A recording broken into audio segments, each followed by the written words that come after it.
Você já ouviu falar de Benito Mussolini? Talvez em uma aula de história mal lembrada, talvez em um meme sombrio na internet, ou talvez num silêncio incômodo, quando certas ideias políticas parecem voltar dos escombros do passado. Mas quem foi Benito Mussolini de verdade? Um visionário ou um tirano? Um revolucionário ou só mais um oportunista brutal? Hoje eu te convido a mergulhar numa das trajetórias mais perigosas e influentes do século XX. A história de um homem que subiu ao poder prometendo ordem e entregou violência, censura, guerra e morte. Um homem que fundou uma ideologia inteira, o fascismo. Uma palavra que muita gente repete, mas poucos realmente entendem. Neste vídeo, vamos desvendar a infância conturbada de Mussolini, suas ideias incendiárias, seu domínio absoluto sobre a Itália e o fim humilhante que marcou sua queda. Mas acima de tudo, vamos refletir. O que o legado de Mussolini ainda tem a dizer sobre o mundo em que vivemos hoje? Respire fundo, porque a história que começa agora não é apenas sobre o passado, é também um alerta para o futuro. Benito Mussolini foi um dos personagens mais marcantes e perigosos da história moderna. Ele não foi só um ditador da Itália, foi um criador do fascismo, uma ideologia autoritária que inspirou vários outros regimes brutais, incluindo o de Adolf Hitler. Mas Mussolini não nasceu poderoso. Na verdade, sua história começa bem longe do luxo e da fama. Ele nasceu em 1883, numa cidadezinha chamada Predápio, no norte da Itália. Era filho de um ferreiro chamado Alessandro, que era socialista, e de uma professora primária, Rosa, que era católica e rígida. Desde pequeno, Benito era agressivo e rebelde. Já adolescente, foi expulso de escolas várias vezes por brigas violentas. Certa vez, chegou a ferir um colega com uma navalha. Esse comportamento impulsivo e explosivo ia marcar sua vida inteira. Na juventude, ele se envolveu com o socialismo, uma ideia que defendia os direitos dos trabalhadores e a luta contra a exploração. Trabalhou como jornalista em jornais socialistas, defendeu greves, atacou o sistema capitalista e virou uma figura importante dentro do Partido Socialista Italiano. Mas tudo mudou quando estourou a Primeira Guerra Mundial. Os socialistas eram contra a guerra, mas Mussolini achava que a Itália precisava entrar na guerra para mostrar sua força e crescer como nação. Esse pensamento fez com que ele fosse expulso do partido.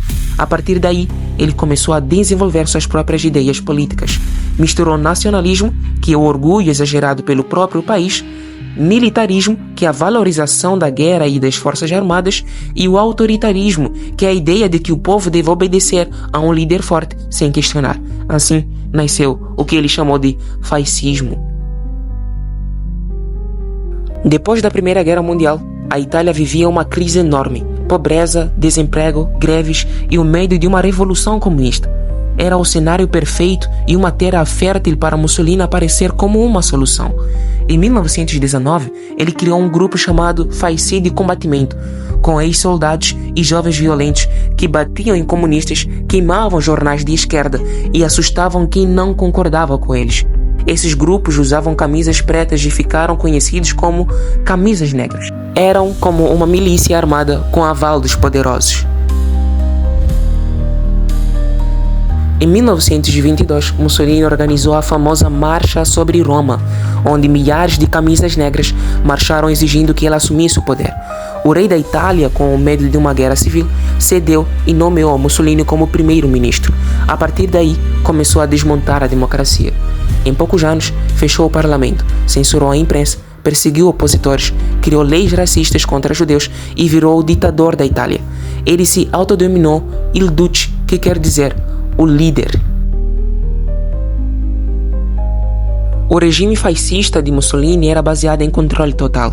O governo queria controlar tudo, o que as pessoas liam, o que ouviam no rádio, como se vestiam e o que ensinavam nas escolas. As crianças eram treinadas desde cedo para servir ao Estado. A ideia era simples: o Estado vem antes de tudo. Como ele mesmo dizia, tudo pelo Estado, nada fora do Estado e nada contra o Estado. Mussolini também queria transformar a Itália em um império, como o Império Romano. Em 1935, invadiu a Etiópia na África, usando bombas, armas químicas e matando milhares de civis. Foi um ataque cruel, condenado por vários países, mas ele não ligava. Logo depois, aproximou-se de Adolf Hitler. e em 1939 assinou uma aliança com a Alemanha nazista. No ano seguinte, entrou na Segunda Guerra Mundial ao lado dos nazistas. Essa foi uma escolha desastrosa. A guerra expôs todas as fraquezas da Itália fascista. O exército era despreparado, o povo sofria com fome e bombardeiros, e o apoio a Mussolini começou a desmoronar.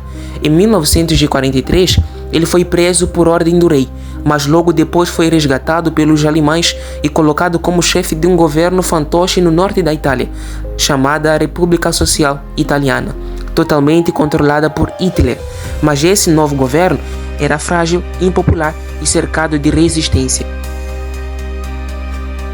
Em 1945, quando os nazistas estavam sendo derrotados, Mussolini tentou fugir para a Suíça disfarçado de soldado alemão, mas foi reconhecido por guerrilheiros italianos, os partisans, e executado no dia 28 de abril, junto com sua amante, Clara Petacci.